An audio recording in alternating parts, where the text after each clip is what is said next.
Yay, we're live. Hey! But yeah, it's not. It's this wonderful camera I've got, which actually smooths out my skin. Wow. So yeah, I'm not wearing any makeup. It's just. I need a camera with an iron. I want that faceless. Do you know my sister does this thing? She has really long, beautiful, thick hair, kind of like yours, really thick hair. And what she does is she ties it up in a really tight bun. And the thing is, because it's so tight, it's like.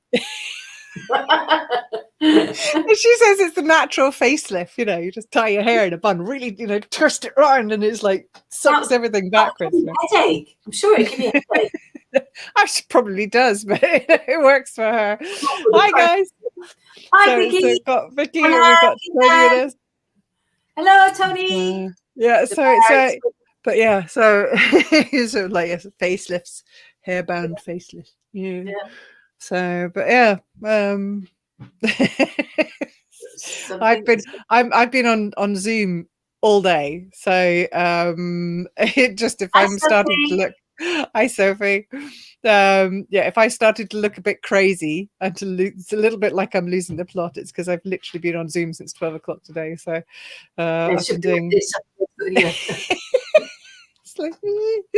I've just been doing podcast after interview after everything. So yeah. So oh right, hi mate.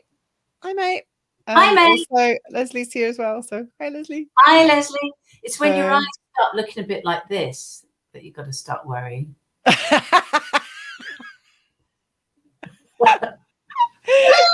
is that? What is that you've got? It's my little friend.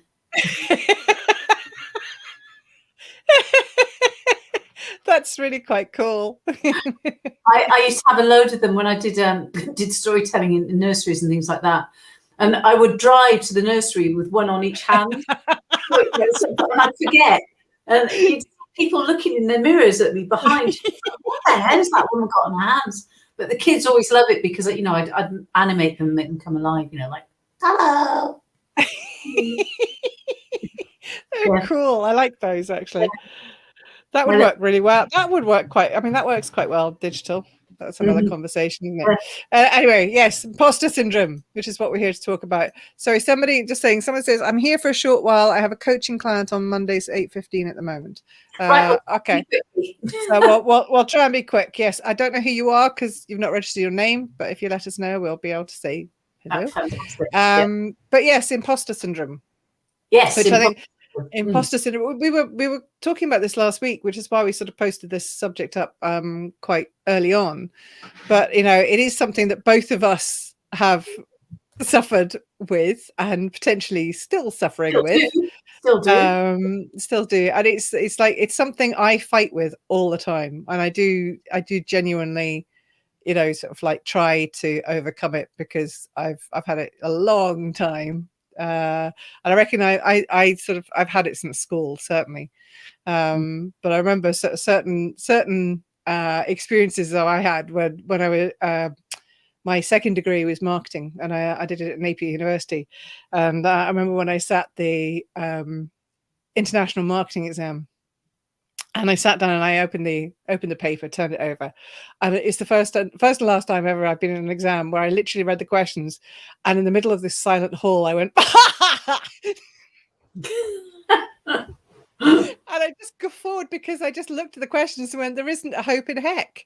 I have no idea what they're talking about. And I literally wrote a bunch of anything I could think of, blah, blah, blah, blah, blah, for an hour and a half, right?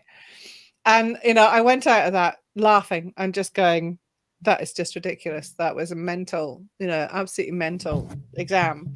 And there's absolutely no way I've passed. I failed it, and what was so extraordinary is I actually got the highest mark for the whole of Napier for that exam. Right now, this is the thing. I convinced myself that I couldn't possibly have got the highest mark, but the guy who ran the international marketing hated me so much he didn't want me to come back and resit it. So he somehow made sure the exam body gave me a high mark so I wouldn't have to come back and resit it. Oh.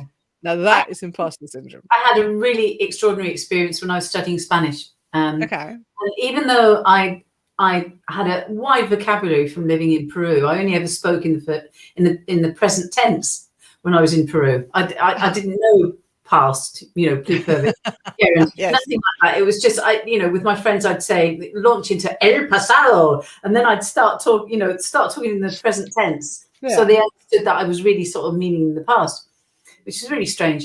Anyway, I had my exam, and the night before having my exam, a friend of mine, a Spanish friend of mine, had given me a book for Christmas, and I hadn't read it. But that night, just before the exam, I read just the one page of this book, right? Okay. And I thought I didn't have a hope in hell's chance of getting the exam, of passing, especially when it came to the translation. My translation was a bit iffy at times.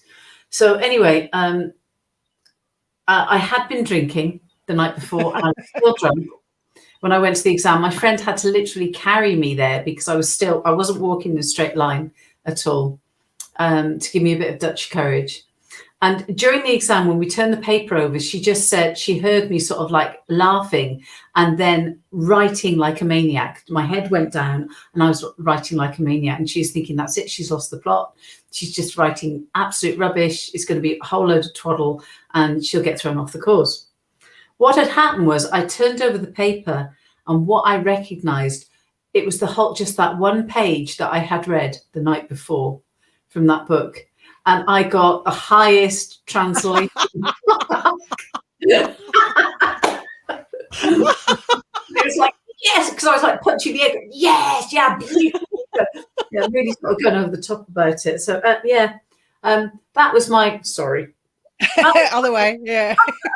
that was my experience with Spanish. But all throughout my university career, I had been in a secondary modern school, so I failed the 11 plus royally. Went to secondary modern school, got expelled from there. So I didn't leave with any qualifications. I'd really done well. Standing out as usual. So when I did go to university, I kind of felt. I honestly do recall feeling this. I'd be walking along, suddenly thinking, any minute now, a great hand is going to come down from above and pull me out of there going, you're not supposed to be here. And I right the way through the whole of my academic career, I felt that was going to happen, even though, I missed a first by 3%. Yeah. So easy. And then I went on and did the other, a postgrad as well. But it was strange, very, very strange. And I still don't feel that I'm an academic person, even though I like to sort of really sort of burrow through into things. Yeah. For me, it's a bit blinkered. I still have that very strong working class experience of that's you're not really going to go that far. Yeah. Imposter. But it is the imposter syndrome, and it's quite an extraordinary feeling. It doesn't matter how well you do. If you have imposter syndrome, you will think it's not good enough, that people will find out that, that it was pure fluke. I believed that every exam I passed was pure fluke, pure. And it couldn't possibly be that I was smart enough to pass the exam, or I certainly know I didn't work hard enough for it. Because every time I kind of went, well, I'm going to fail anyway. So what's the point in working for it? So I didn't study. And I passed all but one of my exams at school, and that was my music A level. And I had to do it because we do hires in Scotland, and so I actually had to do the music A level with out with my school, and I just didn't pass it. But it's like, considering I did music as my first degree. I was going to say the one question they asked me was when I was at the audition. They said, "Have you sat your music A level?" And I went, "Yes." And so like the next question obviously is going to be, "Did you pass it?" And I was waiting for it, and they didn't ask it, so I went.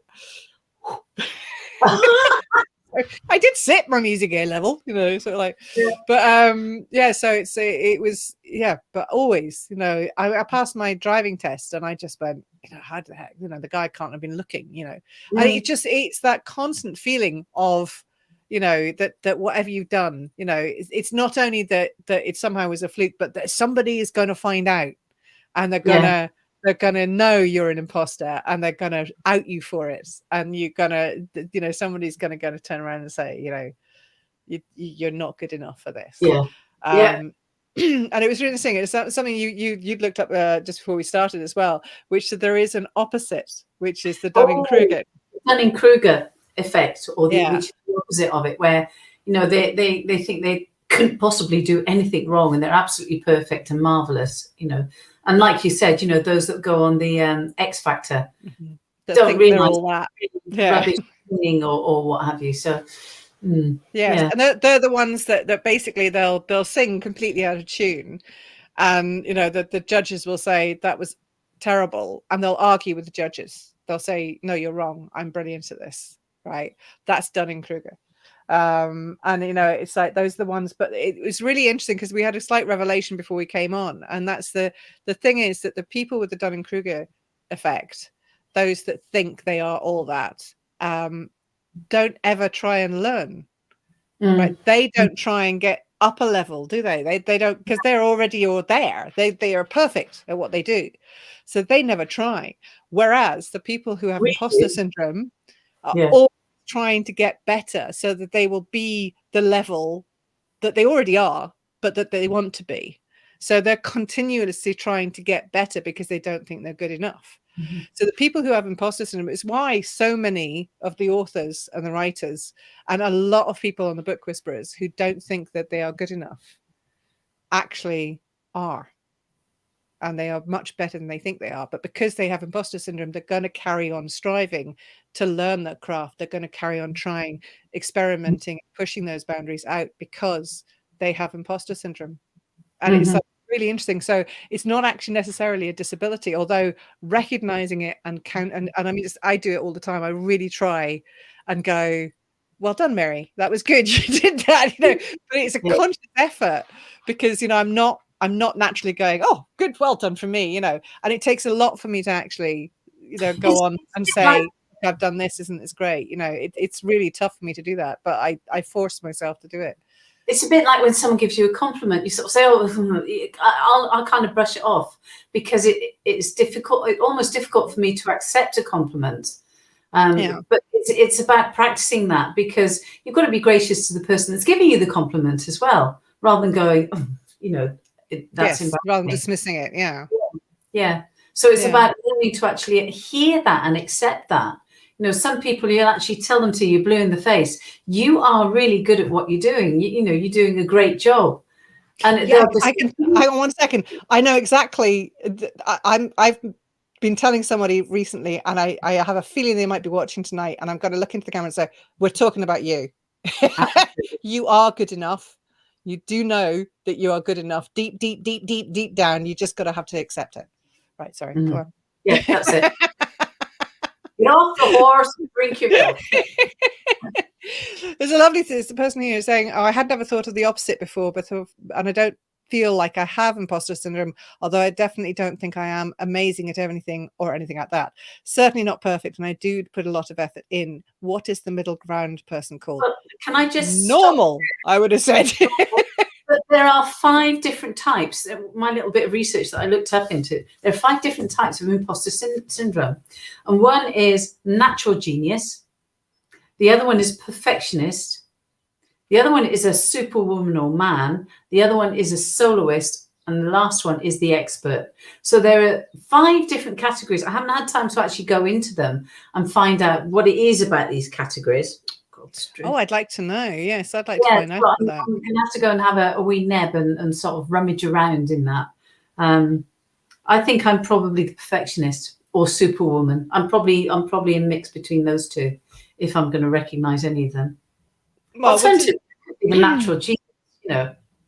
But what does it mean? I mean, does it mean that, you know, you think you are and you're trying to be a natural genius, or you are a natural genius, Someone you realize you are, or who is a natural genius but doesn't accept it, doesn't accept the fact that they are a natural genius and think they need to work harder at it. but then it would be the perfectionist thinks they are perfectionist, but has, yeah. Well, the perfectionist would be someone that sort of keeps trying, keeps trying, even though they've hit the bar, but they still don't think that's good enough, that they still got to go higher than that, even though they have hit the bar. Yeah. That's my understanding. I might be completely wrong. I need to, if anybody knows, let us know. But I mean, I need to look into that a little bit more, because I know the kind of the global subject, but I didn't know about these categories, and that sounds quite interesting, actually. Good research. So I still don't know who this is, but we know somebody's also saying my all-time favorite motto is good enough is good enough, and I live by that, and that is not about perfection and is about striving to be better, though as self-inquiry, learning, and not judgmental stuff like with imposter syndrome. And I think the same person saying it's not also to do with some folks' inherent modesty, false as that can be, but honestly perceived sort of self-punishment. And they're also reading about the 5 categories and see my younger self in all of them. Okay, look up who this is. It's interesting. Yeah, it's like it's one of the things. It's like the perfectionist thing. It's like I was reading a lot about shame a few months ago, and it's really interesting that men and women feel shame for different things. So men feel shame for not supporting their family, for instance, for not being the protector, so like a man kind of thing. Whereas women tend to feel shame for not being perfect. So women tend to feel shame for not being the best housewife, the best businesswoman, the perfect cook, the size 10, full makeup, whilst 3-inch heels, whilst doing a yoga exercise class and not breaking a sweat with a full makeup. It's like we set these impossible standards, and that we feel shame for when we don't meet those standards. I think there's an awful lot to be said about that we feel this imposter syndrome because however much we strive to do our best, we're never going to meet that impossible social standard that we should be the best at everything, which I think is quite interesting. But the hostess and the mostess, Vicky, yeah, that's right. So yeah, it's but imposter syndrome is a weird thing, and it's like I although I have it and I experience it, I actually do try, and I do really try hard to overcome it, because I think it does hold us back. And I think it is that kind of modesty thing. There is a lot of, we're taught to be modest and to sort of like, I do find it funny. It's like in my book, in the Psychopath, I've said, I've achieved this, I've achieved that. And it was really hard to do it because I was kind of like, this was writing it, Well, how many times do we stop? Do we pause and take a breath and think, look at how far I've come. Look at what I've achieved. Very few of us do that because we're so busy dealing with the day-to-day. We're so busy sort of chasing whatever it is next. We forget to stand still. We forget to sort of stop and smell the roses as we're going by. And that's something I think you should do on a fairly regular basis. Sort of check in with yourself and say, actually, look at what you've done. Look at how far you've come. Yeah. No, it's important. You can be your biggest fan. Well, I think it's like I get people sometimes that are saying on the reviews of my book saying this woman is arrogant, right? Because I've said, I have achieved this and I have achieved it in the book, and it's like, and I don't worry about it. It doesn't bother me them doing that, because it's not written for them. It's written for the people who are on the other side where I was. And what I'm wanting to be is the shining light that says you are allowed to say you are good at something. You are allowed to be happy again. You are allowed to excel again. You are allowed to, blow your own trumpet and things like that. It wasn't easy for me to write or to do because of my imposter syndrome. And actually, as I say, I write about imposter syndrome in the book and say I am overcoming this by doing this. But it's I wanted to be that person that says, actually, it's okay to say, look at me, I'm good at this. So I had to kind of do it myself. And so in trying to be that example, it helped me, sort of do that more. So yeah, a lot of us will sort of find excuses to beat ourselves up. I'll find excuses to beat myself up and say, well, I'm not good at that, I'm not good at that. But start at where you are good, what you are good at, and think, well, maybe those are areas that I could improve. There's always room for improvement with everybody, but I concentrate on what you do well, and celebrate that. And sod everybody else that's a naysayer, really. Absolutely. There's a few comments here I want to sort of comment to. Vicky was saying, keeps me from even trying sometimes. Absolutely. That whenever you get to the point you feel that your imposter syndrome is keeping you from trying something, that's when you've got to do. I was talking to somebody about my bungee jump the other day, and it's like that's where you've got to actually face your fear and just go, okay, you may not do it perfectly, doesn't matter, try it, because one thing that you will fail if you don't try. If you do something and it doesn't work, then you found a way it doesn't work, and you can try again to find a way that it does. But you should always keep trying, because the only way you can guarantee you fail is not trying at all. So Ginny was saying, I think putting yourself out there in such an open way is in fact quite a thing to do, especially as it's a raw write. I've hit a wall with that, and sometimes I just have to stop and breathe. I'm still mulling it over, but I'm not looking at it. Everything you are both saying is pulling those walls down. Good. Yes. Good. That's what we want. That's what we're trying to create as well, is a safe space that you can actually... You can own it. You can own this space. You can come up and you can try things out, and sometimes they won't work. Sometimes they're nuggets of gold, and I have to say, more often nuggets than gold than not working. There's very few things I see on the Book Whisperers that actually don't work. So it's really, just keep putting it out there. And by the way, if anyone puts something on Book Whisperers and I haven't commented on it, it's just because I've been so busy I haven't been able to see some stuff. It's not because I didn't like it. So Tony was saying, ooh, I don't feel shame at my cooking or makeup failures. They just cause hilarity in my house. I love that. my cooking is a bit of a subplot throughout my writing, because I'm not a good cook. She's not. She's owned it. She's owned it. I keep saying, when lockdown's over, I'm going to have her around to my house, and you're going to have cookery lessons. I have been doing cooking lessons. I've been doing this cookie thing. So I'm getting a bit better, but it still takes me. The trouble is, it takes me the recipe says it takes 35 minutes, and I'm still cooking it an hour and a half later. I don't know. I don't know why. It just, it never takes the time that they say. It's like, I think it's because I take a long time chopping things or something. I have no idea. I've got a chopper you can have. That's wrong, isn't it? That sounds very wrong. Ooh, darling. So yes, it can be. So Vicky was saying, I like what you said.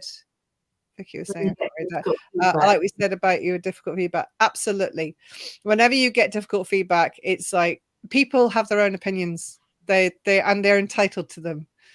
I mean, trust me, there's a lot of Trump supporters that don't like me very much right now, and that's fine. They're entitled to their opinion. I see that as a badge of honor. I do. I see that as a badge of honor. I would see it as a badge of honor anyway. I actually I pissed off the white supremacists with my first book. I actually had death threats from my white supremacists, and I thought I've arrived if I've pissed off the white supremacists. And then this book, I've pissed off the Trump supporters. So I've got the matching set now. Yeah, absolutely. So the next one, Leslie's put, what would your 16-year-old self say to you now? Oh, what a great question. My 16-year-old self, if I'm being really honest, I left home at 16. I was homeless at 16. I've come a long way. My 16-year-old self would be... What would she say to you? Not what would you say to her? What would she say to you? She'd be punching the air going, beginning with an F word, ing a, that she'd be going. Ing a. Yeah, no, she would. She would. We came through a difficult. Yeah, it was difficult. Difficult. I don't know what my 16-year-old self would say to me. I suspect she'd be. Well, I don't think she's in a good enough emotional state to actually say, well done. I think she would say, you know, what the heck are you doing? You know, how the heck did you get there? Yeah, well, yeah, I think mine would be saying that as well. She'd be in shock. Yeah. Because I had no expectations of where I was going to go. No. But there, I couldn't have gone any lower, I don't think. Yeah. So. Yeah, I didn't get that. I didn't get to there till I was 40. But at least you had experience and background behind you. I was so naive. I was, yeah. Well, it's actually weirdly my novel is almost you and I in different time zones with our different backgrounds experiencing. Yeah, so it's weird. It's strange that comes out. So Sophie was saying, I did a challenge where we had to write a paragraph of positive attributes and things we had achieved and record it. Writing it was just about doable. Saying out loud was a whole other story. I actually, when I was in my 20s, I did something called the Phoenix Seminar.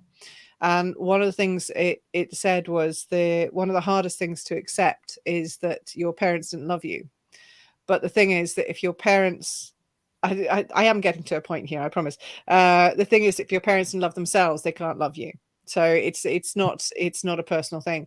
And they said you have to counteract that by looking in the mirror and saying every morning to yourself, I love myself and something wonderful is going to happen today. And it was so hard to say that, you know. And so you start with, I like myself. And you look in the mirror and look yourself in the eye and say, I like myself and something wonderful is going to happen to me today. And I just did it every morning. And I did what the course said, and I did it every morning. And very gradually, I did start to actually like myself. And then eventually I was able to look in the mirror and say, I love myself. And I believe something wonderful is going to happen today. And it really is, once you start saying it out loud, it really makes a difference. So yeah, I can imagine it's hard to do, but saying it out loud is difficult, but it's worth it. So I would do it. And you're worth it, Sophie. You're definitely worth it, Mrs. Definitely, yeah. Loved your live, by the way, Sophie. Thought that was just brave and wonderful. I thought that was absolutely brilliant. Loved watching it. And if everybody hasn't seen Sophie's live, do go back and watch it because it was brilliant. Lynn was saying women more likely to suffer imposter syndrome than men. Yes. And again, because of that shame thing, you know, it's, you know, the shame, you know, so because women feel that shame about not being perfect, whereas men feel shame for not providing for, which sort of makes us more vulnerable, I think, to the imposter syndrome thing. And also women are not supposed to be arrogant, you know. God forbid, can't be arrogant. Oh, I like this. Lynn's saying, I think I'm a great cook, but my kids keep telling me otherwise.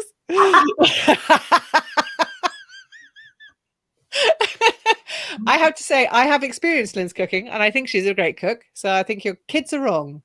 So yeah, for you, you can stick it on the wall. There you go. I think the real key is when you say to the kids, "What do you want for supper for their birthdays?" And when every single time it's takeout. With my mum, it's like when it was like, you know, what would you like for supper for your birthday? You know, it was like, oh, your moussaka or your lasagna or, you know, whatever, because she was just such a fabulous cook, you know. So I can't even remotely live up to my mother's cooking. So I never will, you know, it will never get there. Oh, my husband's good with me. He always sort of says, oh, I want your Mexican or, you know, this, that and the other. So yeah. My point exactly. It's probably only to be nice, you know. I think because it was about me actually, my cooking time, she was saying, the first time you try a new recipe, just double the time estimate. I do now. There was a time, there was actually a Monday night I was making something and I started cooking it about 6.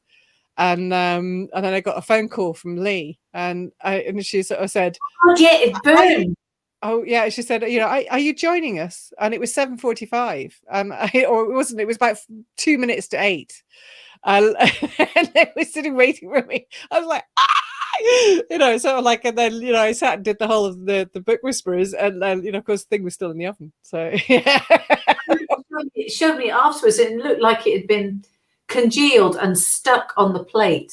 I can't remember what it was. Such Yeah. a marvelous thing. It was a bit like Tracy Ullman, or what is it? Tracy not Ullman. Tracy Thebob, the one with the bed and the knickers hanging out all over the place. Come on, you artist people, you know, Tracy Emin. Tracy Emin, yeah. It looked like something that Tracy Emin would do on a plate. Okay. But I don't know who she is. Tracy Emin's the one that did. She's the one that did the bed. Do you remember? She got out of a bed, or she did.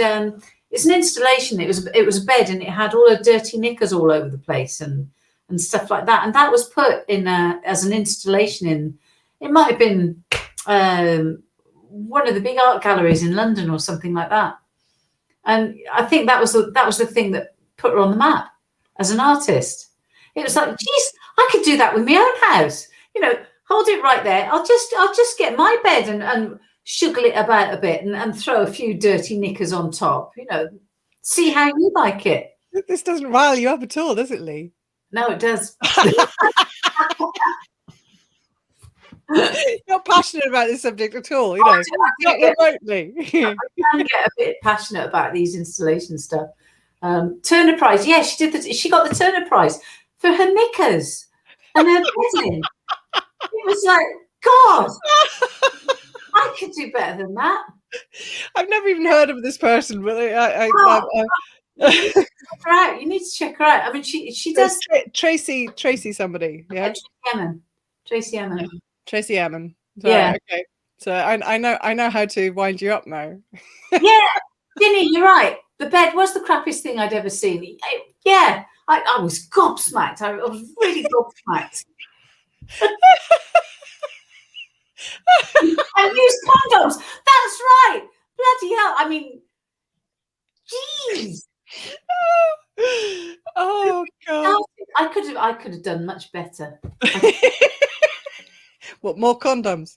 Well, this is where I've got that Kruger, you know, that Dunning-Kruger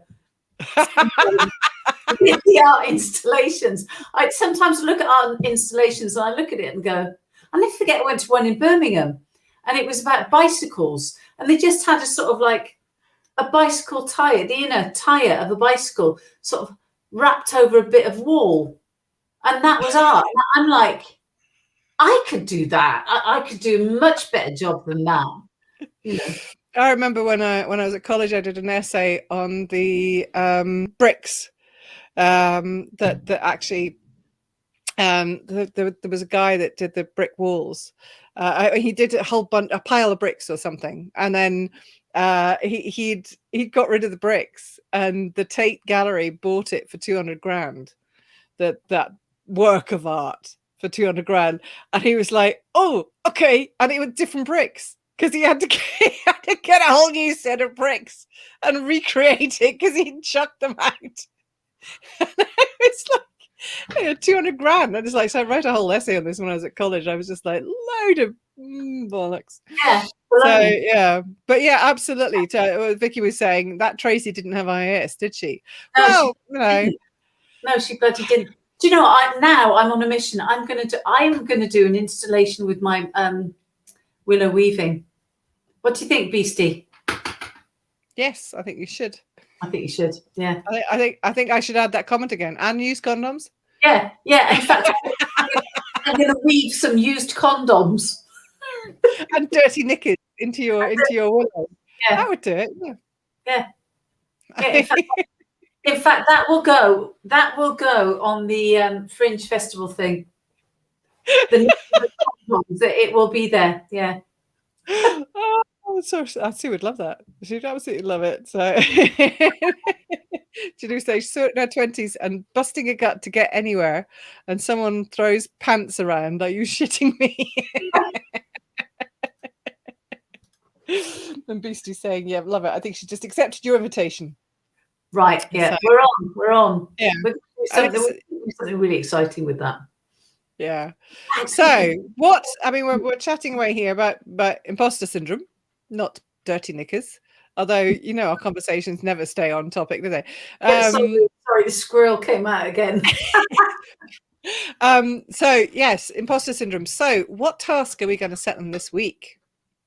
I think, because you all think you're imposters, or some of you do, I think you need to write a few lines about how great you are and how far you've come.